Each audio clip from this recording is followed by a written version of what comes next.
పరాయి వారిపై వ్యామోహం, 5 నిమిషాల సుఖం కోసం ఇటీవల కాలంలో ఎన్నో కుటుంబాలు ఆగమయ్యాయి. అటువంటిదే 2 వారాల క్రితం దేశవ్యాప్తంగా సంచలనం సృష్టించిన ఉత్తరప్రదేశ్లోని మీరాట్లో జరిగిన మర్చెంట్ నేవీ ఉద్యోగి సౌరభ్ హత్య. ఈ హత్యలో ఎన్నో మలుపులు వెలుగుచూశాయి. సౌరభ్ హత్యకు గురైన విధానం అందరి మనసులను కరిగించింది. అంతటి కర్కోటకురాలిని, నీతిమాలిన ముస్కాన్ను వెంటనే ఉరితీయాలని సౌరభ్ కుటుంబీకులు డిమాండ్ చేశారు.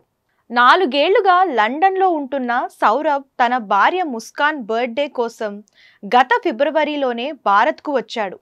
అప్పటికే ముస్కాన్ తన లవర్ షాహిల్ సహాయంతో సౌరభ్ను హత్య చేసి ముక్కలుగా కోసి ప్లాస్టిక్ డ్రమ్లో వేసి పైన సిమెంట్తో కప్పిన విషయం తీవ్ర సంచలనం రేపింది. మృతదేహాన్ని డ్రమ్ములోనే ఉంచిన ముస్కాన్ తన లవర్తో హిమాచల్ వంటి ప్రదేశాలకు షికార్లు వెళ్లిన వార్తలతో మానవ సంబంధాలు ఎటు వెళ్తున్నాయో అంటూ జనాలు ఆందోళన వ్యక్తం చేస్తున్నారు.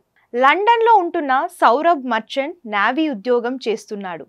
తన కూతురు, భార్య కోసం నెలకు ₹1,00,000 ముస్కాన్ అకౌంట్లోకి క్రెడిట్ చేసేవాడు. ఆ డబ్బులతో ముస్కాన్ తన లవర్తో జల్సా చేసినట్లు పోలీసుల విచారణలో తేలితే అందరూ విస్తుపోయారు. ముస్కాన్ ఆగడాలను విని మరీ ఇంత బరి తెగించిన మహిళలు ఉన్నారా అంటూ అందరూ ముక్కున వేలేసుకున్నారు. సీసీ కెమెరాల ఫుటేజీ, పోలీసుల విచారణతో అసలు నిజాలు బయటపడడంతో ముస్కాన్కు జైలు శిక్ష విధించారు. అయితే జైల్లో అనారోగ్యంతో ఉన్న ముస్కాన్ను చికిత్స కోసం యూపీలోని మెడికల్ కాలేజ్కి తీసుకెళ్లారు. ముస్కాన్ ప్రెగ్నెన్సీతో ఉన్నట్లు అల్ట్రా స్కానింగ్లో తేలినట్లు జైలు అధికారులు తెలిపారు. దీంతో ముస్కాన్ గురించిన చర్చ మళ్లీ మొదలైంది. అసలు హత్యకు ముందు ముస్కాన్ భర్త సౌరభ్ 4 ఏళ్లుగా ఇంటికే రాలేదని, లండన్లోనే ఉన్నాడని సౌరభ్ సోదరుడు బబ్లు అంటున్నాడు. పుట్టబోయే శిశువుకు ఖచ్చితంగా DNA పరీక్ష చెయ్యాలని సౌరభ్ సోదరుడు ప్రభుత్వాన్ని కోరుతున్నాడు. అప్పుడే పుట్టబోయే బిడ్డకు తండ్రి సౌరభా లేదా ముస్కాన్ ప్రియుడా అనేది తెలుస్తుందంటున్నారు.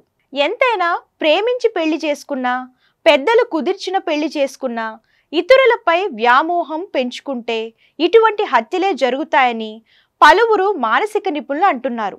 అందుకు ఇటీవల చోటు చేసుకున్న భార్యాభర్తల హత్యలే నిదర్శనంగా చెబుతున్నారు. ఇతరులపై వ్యామోహం పెంచుకోవడం వల్ల కుటుంబాలతో పాటు లోకం తెలియని చిన్నారులు కూడా అనాథులుగా మారుతున్నారని సామాజికవేత్తలు ఆందోళన వ్యక్తం చేస్తున్నారు.